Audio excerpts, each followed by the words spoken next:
तो बच्चों स्वागत है आपका नॉटी केमिस्ट्री में लेक्चर नंबर 10 कोऑर्डिनेशन कंपाउंड्स, ठीक है। और लिमिटेशन पढ़ रहे हैं। मैंने आपको वैलेंस बॉन्ड थ्योरी भी पढ़ा दी ना, और वैलेंस बॉन्ड थ्योरी आपने नहीं पढ़ी, ठीक है। Go to the previous lecture. और हाँ, जो आपने CFT पढ़ी थी, CFT आप लोगों को समझ में आई। तो मैंने पहले ही बोला था कि VBT कराने के बाद CFT कराऊंगा, फिर दोनों की ना एक साथ क्या बताऊंगा, लिमिटेशंस बताऊंगा। तो आज मैं आपको ना कुछ लिमिटेशंस बता रहा हूँ वैलेंस बॉन्ड थ्योरी के। पेपर में पता है क्या होता है, पहले थोड़ा समझ लेते हैं, फिर पेपर में डायरेक्ट आ जाता है 2 लिमिटेशन बता दो, 3 एनी ऑफ द 3 लिमिटेशन बता दो। मैं 6 लिमिटेशन आपको बताने वाला हूँ। तो याद है हमें ना, सबसे पहली लिमिटेशन ये है कि it involves a number of assumptions, ठीक है। कई थ्योरीज ऐसी होती हैं जो प्रैक्टिकली तो कुछ देती नहीं, ठीक है। वो बहुत सारी क्या दे देती हैं, assumptions दे देती हैं। अच्छा हुआ होगा, वैसा हुआ होगा, तो अच्छा मान लेंगे। अरे भाई कुछ ढंग से तो बता, या बस कहानियां ही गढ़े जा रहा है। जैसे कोर्ट में नहीं कहते कि भाई साहब कहानियां तो आप बहुत सुना रहे हैं, कुछ एविडेंस भी दे दीजिए। तो उसने एविडेंस कुछ दिया नहीं था, ये बस धड़ाधड़ कहानियां बताया जा रहा था, ठीक है। तो सबसे पहला आपका क्या आ गया भाई, सबसे पहला आ गया it involves a number of assumptions। सबसे पहला भाई साहब लिखना first, it involves a number of assumption का मतलब बहुत सारे पोस्टुलेट ऐसे ही लेट कर लेता है। सेकंड है वो इंपॉर्टेंट है। मैंने आपको ये बताया था ना, जो फार्मूला था, अरे बताओ, जो मैग्नेटिक मोमेंट निकालने का फार्मूला था, वो फार्मूला आपने यूज किया था, लेकिन क्या वो वैलेंस बॉन्ड थ्योरी ने दिया था फार्मूला? वैलेंस बॉन्ड थ्योरी ने, उसने तो ये कहा था ना, आप अगर मुझे मैग्नेटिक मोमेंट की वैल्यू दोगे तो मैं आपको क्या दूंगा, स्ट्रक्चर। अरे दूंगा ना, मैग्नेटिक मोमेंट की वैल्यू मैं नहीं देने वाला। तो इसने मैग्नेटिक मोमेंट के लिए कोई फार्मूला नहीं दिया था, मतलब कोई क्वांटिटेटिव मैथमेटिकल फार्मूला नहीं दिया था ना। तो सेकंड तो ये है, उसने हाँ ये कहा था कि अगर आप मेरे को वैल्यू दे दो मैग्नेटिक मोमेंट की तो मैं बता सकता हूं। तो मतलब वो मैग्नेटिक मोमेंट की वैल्यू उसने नहीं बताई थी। तो यहां देखो, it does not give quantitative interpretation of, it doesn't give, ये बात समझ में आई कि नहीं आई? It doesn't give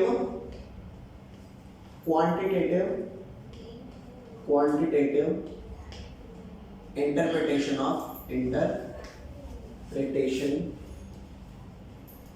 of magnetic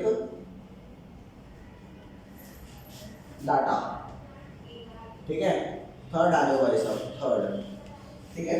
third ये कहता है it does not explain colour. ये कलर के बारे में ना बिल्कुल साइलेंट था। जैसे आप लोग सिंपल यूं कहते होगे ना, लाल चीज लाल दिखेगी, काली चीज काली दिखेगी, ब्लैक चीज ब्लैक दिखेगी, मतलब नीली चीज नीली दिखेगी। आप कहते हो ना, क्या आप कभी ये सोचते हो नीला नीला क्यों दिख रहा है और लाल लाल क्यों दिख रहा है? नहीं। कोई भी कलर ढंग से कौन से कलर में दिखेगा, कौन से कलर की लाइट में दिखेगा, व्हाइट या किसी अदर में? व्हाइट में दिखेगा ना। तो कोई भी कलर क्यों कलर दिख रहा है, तो व्हाइट लाइट ही पड़ रही है। ये ब्लैक दिख रहा है पार्ट, ये पार्ट ब्लू दिख रहा है, क्योंकि उस कलर है। तो क्यों है, क्यों है? तो कोई भी कंपाउंड अगर कोई कलर शो कर रहा है तो वो क्यों शो कर रहा है, ये बात CFT ने बताई थी। और इसने, मैं यहां पर लिमिटेशन आपकी किसकी लिखूंगा, वैलेंस बॉन्ड थ्योरी की लिखूंगा। और जो वैलेंस बॉन्ड थ्योरी नहीं एक्सप्लेन कर पाया था, वो किसने एक्सप्लेन किया था? CFT ने। फिर बाद में CFT के तो कुछ ड्रॉबैक रहे होंगे ना, तो फिर मैं उसके ड्रॉबैक बता दूंगा। अरे मको ठीक है, डन कर। तो थर्ड है, it doesn't give any explanation about the color exhibited by the coordination compound.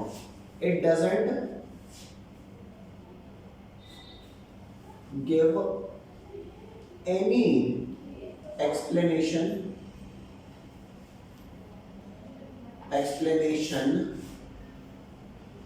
about color of any coordination compound को मैं CC लिख दूं फिलहाल, कोऑर्डिनेशन कंपाउंड। कोई लोचा यहां तक? चौथा, it doesn't give qualitative interpretation. हाँ, वो एक बात बताओ, यहाँ पे ना 2 टर्म लिखी हुई हैं, थर्मोडायनेमिक और काइनेटिक स्टेबिलिटी, ठीक है। इसको मैं एक दूसरे तरीके से एक्सप्लेन करने की कोशिश करता हूँ। तुम्हें पता है दुनिया में स्टेबिलिटी 2 टाइप की होती है। मतलब ये सिर्फ एक्सप्लेन करने के लिए है कि ये एक नॉर्मल लेमन लैंग्वेज में कैसे समझाया जाएगा। मान लो कोई इंसान कहता है यार मेरे को ना लाइफ में खूब स्टेबिलिटी चाहिए, तो क्या तुम बता सकते हो वो स्टेबिलिटी कैसी मांग रहा है? पैसे से मांग रहा है ना, आया ना तक कि मांग रहा है पैसा। मतलब तू कह रही है बेशुमार पैसा, अरे बेशुमार पैसा कि मेरे को कुछ भी खरीदते वक्त टैग ना देखना पड़े, कितने का है, बजट से बाहर तो नहीं, और आई ला 5,000 रुपए का, ना जी ना, सस्ता पर्स दिखाओ। समझ गए? तो कुछ लोग ऐसी स्टेबिलिटी मांगते हैं, और कुछ लोग पता है कैसी स्टेबिलिटी मांगते हैं, यार मुझे ना बहुत ज्यादा पैसा नहीं चाहिए, भगवान इतना पैसा दे दे कि थोड़ा बहुत घर का खर्चा चल जाए, कभी कभार घूमने चला जाऊं, बाहर खाने का चला जाऊं। समझ गए? तो तू शायद दूसरे टाइप की स्टेबिलिटी मांग रही है, लेकिन कुछ लोग वैसी स्टेबिलिटी मांगते हैं कि मेरे को बहुत ज्यादा पैसों की झंझट नहीं चाहिए, क्योंकि कई लोग ये मानते हैं ज्यादा पैसा भी इंसान को अंधा कर देता है। समझ रहे हो ना? तो अगर मैं कहूँ ना कि हाँ भाई बेशुमार पैसे वाली स्टेबिलिटी का ये नाम है, और दूसरी वाली स्टेबिलिटी का कि हाँ मेरे पास ओके ओके पैसा हो और झंझट ना हो, मेरे को चाहिए 9 से 5 की जॉब, शाम को गार्डन में बैठूं, सुबह स्विमिंग करने जाऊं, तो ये वाली स्टेबिलिटी दूसरी हो गई। ठीक है? तो वैसे ही स्टेबिलिटी ऑफ कार्बन का ये जो आपके कोऑर्डिनेशन कंपाउंड होते हैं दो टाइप की होती है, एक होती है थर्मोडायनेमिक और एक होती है काइनेटिक। तो आपको सिर्फ वर्ड्स बता रहा हूं, ये दोनों अलग अलग स्टेबिलिटी हैं। ठीक है? तो यहां पर लिखना कि it doesn't make exact, it doesn't give quantitative interpretation of the, देखो इट डजंट गिव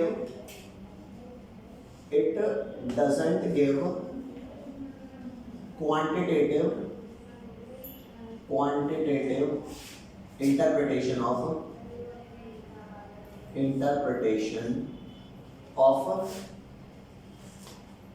कौन सा? ऑफ थर्मोडायनेमिक और थर्मोडायनेमिक और kinetic stability. Kinetic stability of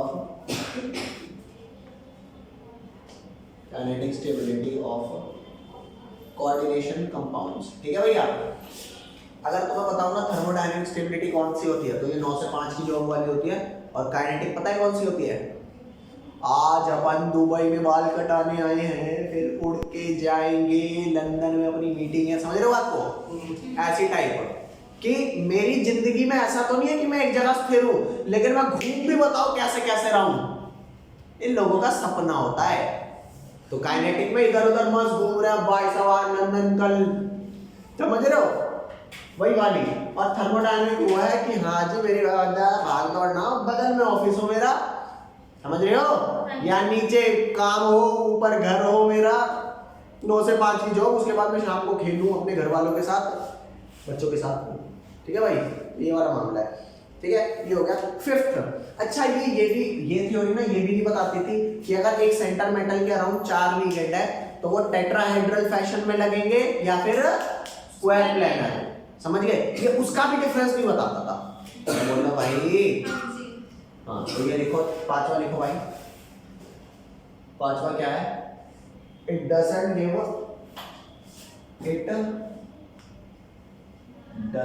make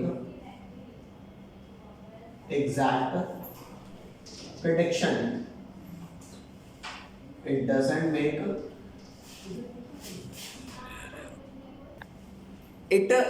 make exact prediction. ठीक है? Exact prediction regarding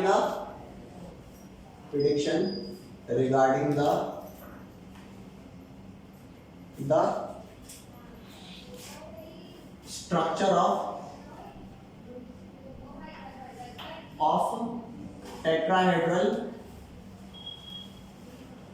or square planar complex.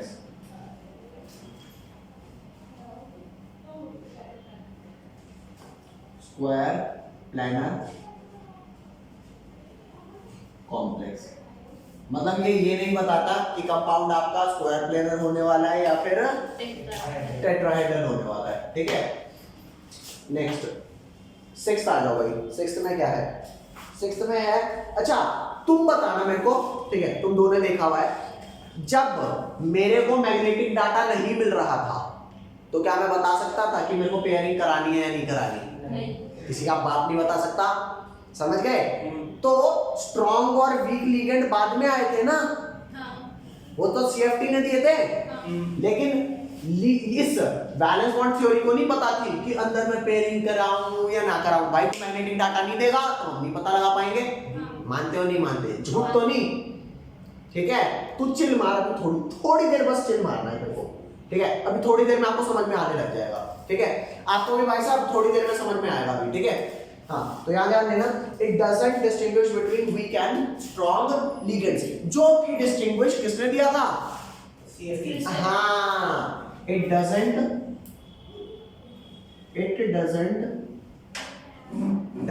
distinguish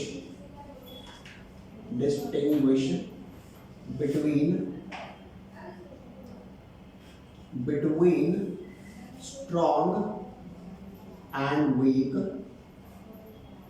ligand, ठीक है जी। तो ये बात आपको लिमिटेशन आज समझ आई कि नहीं आई? पता है, अगर मैं ये बात आपको कल बताता ना कि स्ट्रॉन्ग और वीक फील्ड है, तो आप ये वाली बात नहीं समझ पाते, ठीक है। सीएफटी पढ़ा दिया अब आप, क्योंकि आपको पता लग रहा था ना ऊपर कब ले जाना है और नीचे कब पेयर कराना है। वो तो स्ट्रॉन्ग और वीक का ही मामला था कि पहले पेयर कराऊं या ना कराऊं। भाई साहब बहुत तगड़ा रिलेशन मिलेगा इसमें आपको कि वीबीटी से सीएफटी ने क्या चीज हासिल की थी। तो ये जो जो चीजें नहीं बता पाया था ना, वो चीजें कौन बताएगा? हाँ, तो इसकी हर एक दिक्कत किसने एक्सप्लेन करी थी? बस सीएफटी से एक गलती हो गई थी कि लोगों ने सीएफटी को कहा निकल से, तू भी सही नहीं है। समझ गए बात? इसको फटाफट नोट कर, जल्दी से लिख लिया सबने? अरे गजब चेपा भाई साहब आज तो तुमने, गजब रे। हाँ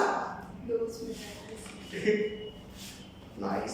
तो अब बेटा आजा, कलर ऑफ द कोऑर्डिनेशन, क्योंकि मैं आपको सीएफटी पढ़ा चुका हूं, colour of the coordination compound कैसे एक्सप्लेन होता है, ठीक है, बता दूं? तो याद है हमको colour of the coordination compound कैसे आता है, क्या ध्यान देना।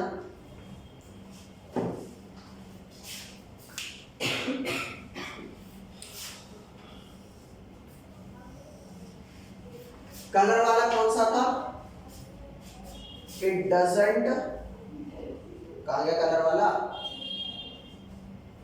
अरे कलर वाला किधर गया यार? Second. It doesn't give quantitative, अरे सेकंड तो ये है। हाँ यही वाला। हाँ थर्ड वाला कलर वाला डाटा था ना, कलर नहीं एक्सप्लेन कर पा रहा था कि लाल लाल क्यों है, पीला पीला क्यों है, नीला नीला क्यों है। अरे वैसे कुछ है तो है, मतलब साइंटिस्ट है ना भाई साहब, मुझे तो आने बावड़े लगते हैं, हर चीज के पीछे पड़ जाते हैं। दो क्यों है, दो क्यों है, तीन क्यों है, अरे है तो है। तो यहाँ ध्यान देना, कलर कैसे एक्सप्लेन हुआ था, यहाँ ध्यान दो। कलर ऐसे एक्सप्लेन हुआ था, कलर was explained by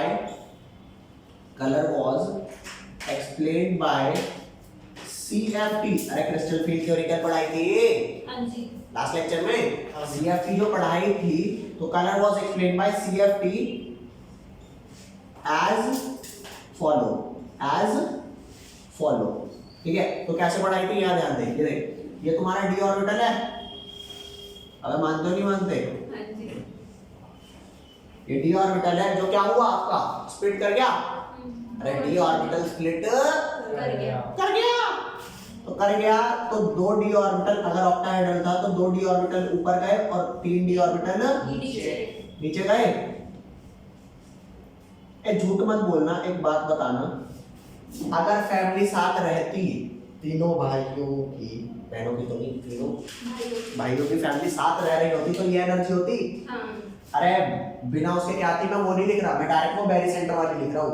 तो अगर तीनों साथ रह रहे होते तो कोई किसी के भी कमरे में जाता कोई फर्क पड़ता नहीं। लेकिन हम वो अलग अलग हो चुके हैं, एक भाई अमीर है, एक भाई गरीब। तो अगर गरीब भाई अमीर भाई के घर जाएगा तो एक ट्रेंड होता है ना, अरे तेरा भला हो, यो आज भी हो गया। तो एक ट्रेंड होता है ना, ट्रेंड क्या होता है? ट्रेंड क्या होता है? अरे बड़ी भाई के यहाँ जा रहा हूँ, एक मिठाई का डब्बा ही लेता जाऊँ। बिना मिठाई के डब्बे जाते हो उसे शर्म सी नहीं आएगी? बच्चों के लिए कुछ लेता ही जाऊँ, समझ रहे हो? 1 किलो सेब भी लेता जाऊँ। ये नीचे वाला ऊपर जा रहा है। हाँ, या ऊपर वाला नीचे आएगा तो भी बच्चों को देगा ना, लो बेटा 100 रुपए तुम ले लो या 500। अरे रिश्तेदार आते हैं, देखे नहीं जाते क्या? हमारे माँ बाप देते हैं डेली, पैसा चाहिए, काम मारो चाप। घर वाले तो नहीं देते ना, नहीं। कोई आ रहा है तो वही देंगे। तो कलर कैसे एक्सप्लेन हुआ ये ध्यान देना। क्या आपको कलर अंधेरे में भी दिखता है? नहीं। लाल चीज है, अंधेरे में क्या दिखेगी? ब्लैक। कोई कलर नहीं। कब दिखेगी?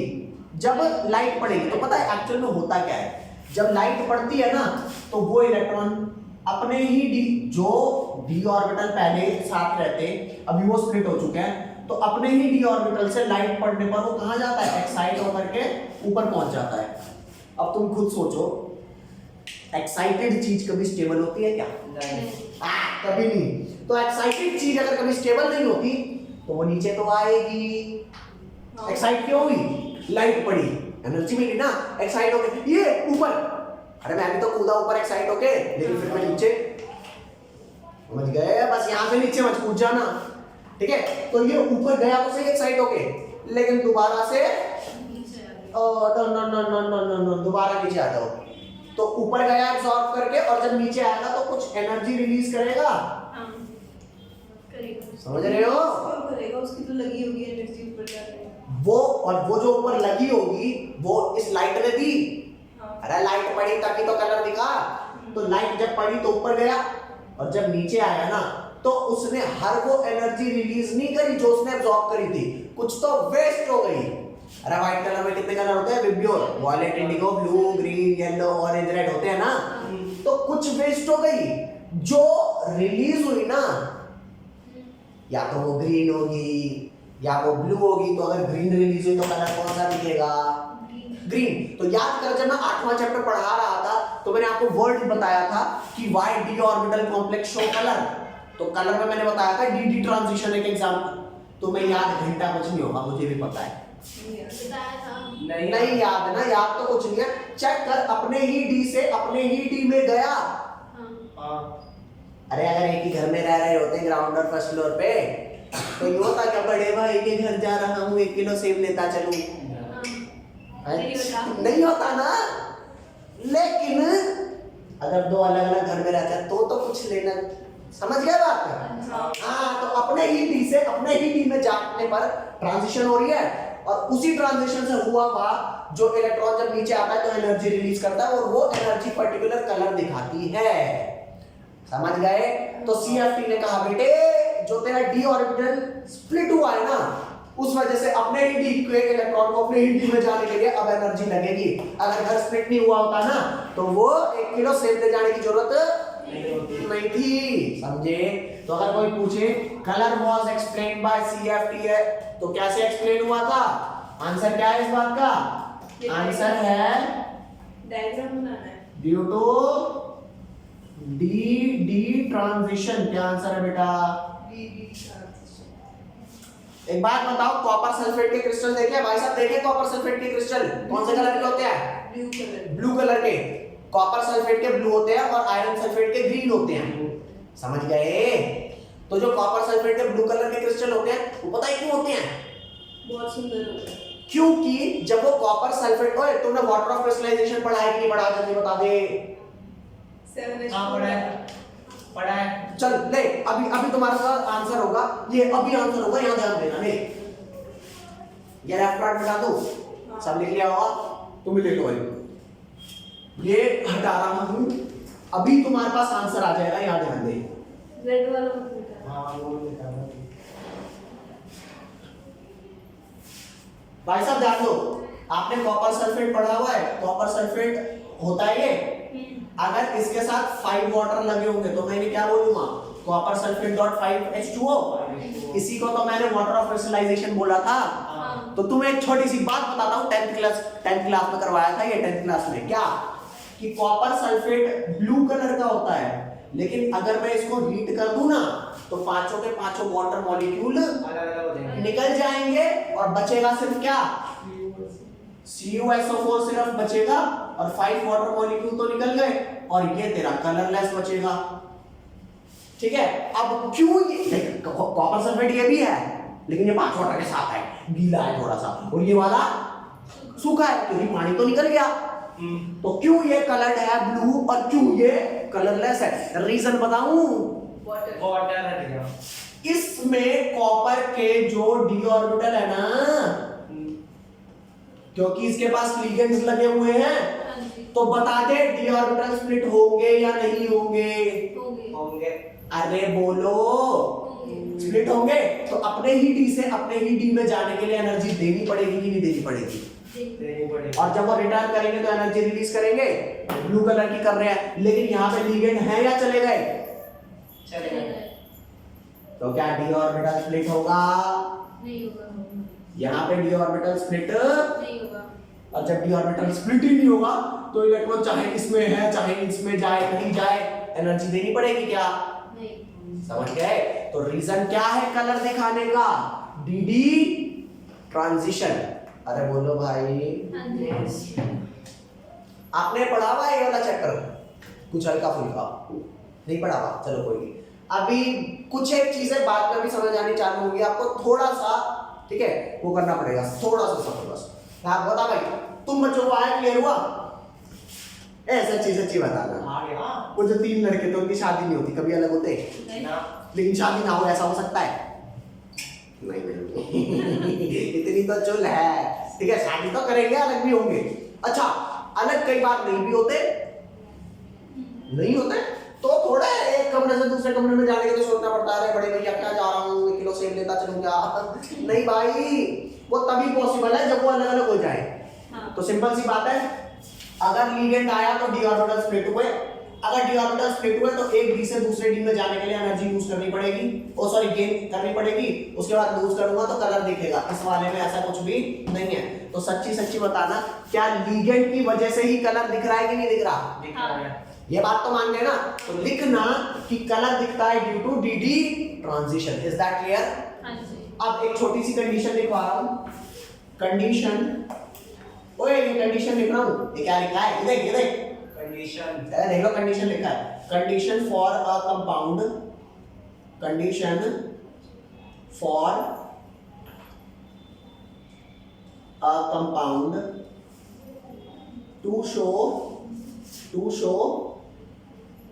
कलर। कोई भी कंपाउंड कलर शो करे वो कंडीशन क्या है ना?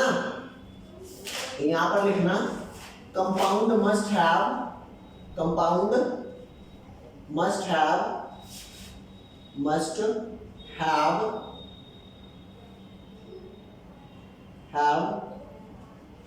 at least one unpaired electron। ओए एक बात बताओ मेरे को सारे, अगर 6 इलेक्ट्रॉन इसमें भरे हो और 4 इलेक्ट्रॉन इसमें भरे हो तो कोई इलेक्ट्रॉन ऊपर नीचे कर पाएगा? नहीं कर पाएगा। जगाएगी वैसे कुछ तो कोई तो अनपेयर्ड हो कि मैं वहां जाऊं। मान ले यहाँ पे 3 भरे हैं, एक अनपेयर्ड खाली है, नहीं जा सकता। नहीं जा सकता, घर भरा हुआ है। Yes. मान ले तेरे घर में वैसे ही बहुत सारे लोग आए हैं, घुसम तो भरा पड़ा है एकदम घर, कौन सा मेहमान और आ जाएगा? क्यों नहीं आ सकता?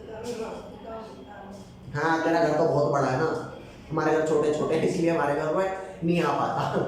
लोग पहले क्या कहते हैं, अरे आपके घर कोई आया हुआ है क्या? रहने दो जी, फिर हम नहीं आ रहे, सोने की जगह तो मिलेगी नहीं। हम कहेंगे नहीं जी आ जाओ, छत पे सुला देंगे। अरे छत पे भी तो जब सुलाओगे जब तुम्हारे पे कंबल वंबल होंगे, तुम तो लिटा दोगे जमीन पे। ये बात समझ। तो भाई अगर ऊपर जगह, अगर सारे पेयर्ड इलेक्ट्रॉन है ना तो कलर दिखाता ही नहीं, वैसे ही नहीं दिखाता। तो इसे जल्दी फटाक से लिख लो भाई, और इसमें कुछ ना समझ आया तो बताना। ले भाई एक बार दोबारा सुनो, यहाँ पे लिगेंड्स हैं कि नहीं है? अगर लिगेंड्स हैं तो ही डी ऑर्बिटल स्प्लिट होगा, अगर लिगेंड्स नहीं है तो नो स्प्लिटिंग। अगर यो केस अलग है और यो केस अलग है, ये केस इसका है, ये केस इसका है।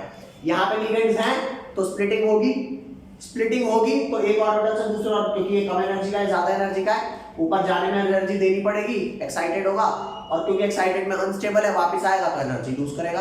अब वो जिस कलर की होते, हम ये तो नहीं बता सकते कि कलर कौन सा दिखाएगा, वो तो डिपेंड करता है गैप कितना है, और ये गैप किस पे डिपेंड करता है? ये गैप किस पे डिपेंड करता है? हाँ, कि स्ट्रेंथ ऑफ लिगेंड क्या है। स्ट्रॉन्ग है तो गैप ज्यादा, शायद कलर अलग, और वीक है तो गैप कम, कलर अलग। समझ गए? तो अगर साथ में लिगेंड है तो लाइफ है रंगीन। अरे मान ले यार लड़कों की शादी नहीं हुई, कलरलेस जिंदगी। अरे रुक जा, करवा देंगे, घर भी कर जाएंगे। नहीं मम्मी मैं रह लूंगा अलग घर में, करवाओगे शादी। समझ गए बात? तो शादी नहीं हुई, कलरलेस जिंदगी। ठीक है बेटा, ले तू भी कलर ले ले जिंदगी के, तो लिगेंड्स लगा देते हैं तेरी जिंदगी में। अरे बोलो, अब तो समझ गए। और ले लिगेंड्स चले गए, आ जाओ रह लो वापस से, बोरिंग जिंदगी। समझे कि नहीं समझे? तो लिगेंड्स का होना जिंदगी कलरफुल। हाँ, लेकिन लिगेंड्स तब तक कलर्ड नहीं कर पाएंगे जब तक तेरे डी ऑर्बिटल में कोई एक अनपेयर्ड इलेक्ट्रॉन नहीं है। अरे बोलो भाई, कैसे बोलना? अगर एक भी पेयर्ड अनपेयर्ड इलेक्ट्रॉन नहीं है ना, तो सारे भरे भरे होंगे, सारे भरे भरे, तो कौन किस में जाएगा? जगह तो वो भैया यार तुम। हाँ, जो वो एनर्जी रिलीज करेगा वो कलर की फॉर्म में एनर्जी रिलीज करेगा, ऑब्वियस सी बात है। और जब वो ऊपर जाएगा तो कलर बन के नहीं जाएगा ऊपर। तो आपने दिया ना वाइट कलर, अच्छा, तो आपने वाइट दिया। मैं तेरे को कहता हूँ, मान ले तूने 10 लाख रुपए खर्चे गाड़ी खरीदने में, तो तेरे खर्च तो 10 लाख रुपए हो गए, लेकिन क्या बंदे ने 10 लाख कमाए? नहीं उस बंदे ने नहीं कमाए, सामने वाले ने कमाए। नहीं, 10 लाख के 10 लाख कमा लिए। नहीं, अरे 2 लाख कमाए होंगे, 1.5 कमाए होंगे। क्यों जी, जब मैंने 10 लाख रुपए खर्चा तो तूने 10 लाख रुपए क्यों नहीं कमाए? अरे ससुरे, तू गाड़ी लेके नहीं गया, उसमें खर्चा नहीं लगा। समझ रहे हो ना? तो आपने जितना दिया उतना नहीं रिलीज होगा, कुछ तो वेस्ट हो गया। तो जो रिलीज हुआ ले ले कलर, वरना ऐसा होता है जितना दिया अगर वो सारा रिलीज कर देता ना, तो व्हाइट दिया व्हाइट रिलीज हुआ, फिर तो सारी चीजें व्हाइट दिखती। और सोच, अगर जिंदगी में सारी चीजें व्हाइट ही दिखती तो ससुरी जिंदगी हमारी ब्लैक एंड व्हाइट भी ना हो पाती। सब व्हाइट दिख रहे हैं भाई साहब, खो गए लोग, पता ही नहीं लग रहा कौन सा कलर है। समझे? कलरफुल है तभी तो मजा आ रहा है ना? ये लिख लिया, यहाँ पे कोई डाउट हो तो बताओ। ठीक है, नेक्स्ट आते हैं हम किस पे? सातवां पॉइंट। हैं? सातवां वातवां अब कोई नहीं है, ये खत्म हो गया। अरे लिमिटेशन खत्म होगी भैंस की पूछ, ये वाली बात तो समझ में आ गई तेरी। अच्छा, ठीक। बाकी भी कैसे उन्होंने एक्सप्लेन करी है, अभी धीरे धीरे करके समझाता हूँ। नेक्स्ट आप लिखो स्पेक्ट्रोकेमिकल सीरीज। क्या लिखोगे? ये सारा मिटा दो, नहीं मिटाओ पहले तो बताओ। मिटा दो। मिटा दो भाई साहब, ये सारा मिटा रहा हूँ और लिख रहा हूँ स्पेक्ट्रोकेमिकल सीरीज। तब तक के लिए इसे शट डाउन कर देते हैं। तो आप लोगों को बैलेंस बॉन्ड थ्योरी में कोई डाउट नहीं, और आई थिंक अब उसकी लिमिटेशन में भी कोई डाउट नहीं। 6 लिमिटेशन है, पेपर में आती है, कोई 2 लिख दो, कोई 3 लिख दो, मत लिखो, नंबर ना लिख दो, ठीक है? आधा आती हो तो सारे लिख दो। तो यहाँ पर भाई साहब अब एक चीज बताता हूँ, आपको लिटिल समझ आना आप चालू होगा। ठीक है, यहाँ ध्यान देना। तो CFT वैसे तो मैं आपको पढ़ा चुका हूँ, ठीक है? यहाँ पर ध्यान दो, crystal field theory. Crystal field क्या है? थ्योरी। जैसे मैं बता चुका हूँ, क्रिस्टल फील्ड थ्योरी CFT को बोलते हैं, है ना? तो यहाँ ध्यान देना, CFT में तुम जानते हो कि लिगेंड्स पास आते हैं तो क्या होता है? जानते हो क्या होता है? डी ऑर्बिटल स्प्लिट होता है। ये बात तो जानते हो ना, और वो स्प्लिटिंग पैटर्न हम देख चुके हैं, टेट्राहेड्रल का भी और ऑक्टाहेड्रल का भी। एक में डेलो आता है, एक में डेल्टी आता है, समझ गए? तो यहाँ ध्यान देना, क्रिस्टल फील्ड थ्योरी में जब वर्नर थ्योरी आई थी बेटा, कौन सी थ्योरी आई थी? वर्नर, हैं? छुट्टी में थे उस दिन। वर्नर थ्योरी आई थी तो क्लास में, यहाँ ध्यान दे। तो वर्नर थ्योरी ने क्या कहा था? मेटल के साथ अगर 6 लिगेंड लगे हैं तो वो 6 लिगेंड जो है वो कौन से बॉन्ड से लगे हैं? कोऑर्डिनेट बॉन्ड से बोले थे। अरे बोलो। हाँ जी। तो उसने बोला था जितने भी लिगेंड लगे हैं, ये वर्नर थ्योरी ने कहा था कि वो कोऑर्डिनेट बॉन्ड से लगे हैं। और एक कोऑर्डिनेट बॉन्ड आपका एक नॉर्मल कोवेलेंट बॉन्ड होता है। कौन सा होता है? Covalent bond. ठीक है, जैसे हम कहते हैं ना, कोई इंसान लाख अच्छे काम करे, अगर वो एक काम गलत कर दे तो वही गलत काम उसके पतन का कारण बन जाता है। पतन इन द सेंस उसके गिरने का। अरे बोलो भाई साहब, ठीक है? तो इस मेटल के अराउंड 6 लिगेंड लगे हुए थे, लगे 6 लिगेंड, ठीक है? और वर्नर थ्योरी पहले ही बता चुकी थी कि क्या कोवेलेंट बॉन्ड है। कौन सा बॉन्ड है? कोवेलेंट। लेकिन क्रिस्टल फील्ड थ्योरी ने पता है क्या कहा? क्रिस्टल फील्ड थ्योरी ने कहा जैसे NaCl के बीच में कौन सी अट्रैक्शन होती है? कोवेलेंट बॉन्ड होता है या आयनिक बॉन्ड होता है? NaCl में आयोनिक बॉन्ड होता है ना। और आयोनिक बॉन्ड जो होता है उसमें प्लस और माइनस चार्ज के बीच में अट्रैक्शन होती है कि नहीं होती? होती है। हैं? और प्लस और माइनस चार्ज के बीच में कोई कोवेलेंट बॉन्ड नहीं होता, अट्रैक्शन होती है। इस अट्रैक्शन को हम कौन सी अट्रैक्शन बोलते हैं? इसको बताओ क्या आप कौन सी अट्रैक्शन बोलते हैं? Electrostatic attraction. अरे इलेक्ट्रोस्टैटिक फोर्स ऑफ अट्रैक्शन यार तुमने कूलम्बिक फोर्स फिजिक्स में पढ़े होंगे, तो ध्यान देना क्या बोलते हैं हम इसको, या तो हम बोलते हैं इलेक्ट्रोस्टैटिक फोर्स ऑफ अट्रैक्शन, या फिर क्या बोलते हैं इसको, कूलम्बिक, अबे दो चार्ज के बीच के फोर्स को क्या बोलते हैं? Coulombic force. ये बात पता है कि नहीं पता? ठीक है, तो जैसे NaCl के बीच में अगर मैं बोलूं कोवेलेंट बॉन्ड है तो आप क्या बोलोगे? दिस इज ट्रू और रॉन्ग? तो वो false। है ट्रू और फॉल्स? फॉल्स ना। तो this is not a covalent bond, this is ionic bond. और आयोनिक बॉन्ड क्यों अट्रैक्ट करते हैं? प्लस कहता है माइनस से तेरे बिना मैं नहीं, और माइनस कहता है प्लस से मैं भी तेरे बिना नहीं, हम दोनों साथ साथ रहेंगे, हमें कोई तोड़ नहीं सकता। ठीक है जी। तो crystal field theory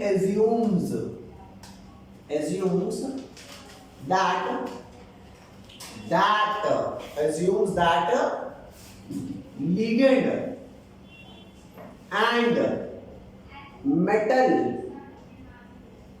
interaction is ionic and not covalent. बता दे इस लाइन का मतलब क्या है? कोई भी बता दो एक। बोला इस लाइन का मतलब क्या है इस वाली का? वो अज्यूम करते हैं क्रिस्टल फील्ड थ्योरी की जो मैग्नेट और मेटल का इंटरेक्शन, मेटल का और लिगेंड का जो अट्रैक्टिव फोर्स है वो आयोनिक है, कोवेलेंट। तो ये बात गलत है कि सही है? This statement is false. True क्या है? ट्रू ये है कि हमारी तो अट्रैक्शन जो है ना वो कोवेलेंट बॉन्ड की वजह से है, आयनिक बॉन्ड की वजह से। बस यही एक बात इसने गलत बोली थी, उसके बाद इसने कुछ भी गलत नहीं बोला था। इसलिए इसने, यार इंसान लाख सही हो लेकिन अगर वो एक बात गलती से गलत बोल दे ना, लग गया लैंटर। बोलो अरे भोको, क्लियर ना? तो क्रिस्टल फील्ड थ्योरी अज्यूम करते हैं that ligand and metal interaction is ionic and not covalent. This assumption was wrong। लेकिन ये क्रिस्टल फील्ड थ्योरी ने वैसे बहुत सारा डाटा सही दिया था उसने, बस ये वाली बात उससे गलत हो गई थी। ठीक है, अब आपको अचीवमेंट बता दूं, CFT की, तो लिखो अचीवमेंट ऑफ ये तो एक लिमिटेशन होगी ना? ये लिमिटेशन ही मान लो। Achievement of CFT crystal field theory के अचीवमेंट बता दूं। सबसे पहले अचीवमेंट तुम बताओगे मैं बताऊं? पीछे वाले को उल्टा कर दो। तेजी देख भाई साहब, पीछे वाले को उल्टा कर दो। हाँ जो वो नहीं भाई बिल्कुल सही कह रही है, और क्या चाहिए? तो अचीवमेंट क्या है? इसने उनको स्ट्रॉन्ग और वीक लिगेंड नहीं बताते थे, इन्होंने स्ट्रॉन्ग और वीक बता दिया था ना। अरे बेस्ड ऑन टेलो ज्यादा है यार। बोल दे भाई। हाँ तो याद देना, it makes clear difference between अरे किस के बीच में? Between strong and weak. कोई लोचा इसमें? झूठ मत बोलना, ये बात तो समझ गया ना? स्ट्रॉन्ग और वीक लिगेंड। और क्या वो कलर नहीं बता पा रही थी? इसने DD ट्रांजिशन होता है ये बात कलर नहीं बताया था, हैं? It explains the color of coordination compound. Color of coordination compound. Is that clear? बोल भाई। यार और भी कई अचीवमेंट है, मान लोगे नहीं मान लोगे कि उसकी जो लिमिटेशन थी वो इसकी क्या हो गई? अरे बोल लो, लिख लोगे? पक्का। अब एक नई चीज आती है जिसका नाम पता है क्या है? Spectrochemical series. एक बार ये सारा लिख लो, मिटाऊंगा फिर स्पेक्ट्रोकेमिकल सीरीज कराता हूँ, और उसके बाद लास्ट में आपके सिनर्जी बॉन्ड नहीं रह जाएगी। जैसे ही सिनर्जी बॉन्ड हो गई आपका चैप्टर खत्म। ठीक है, जल्दी से लिखो।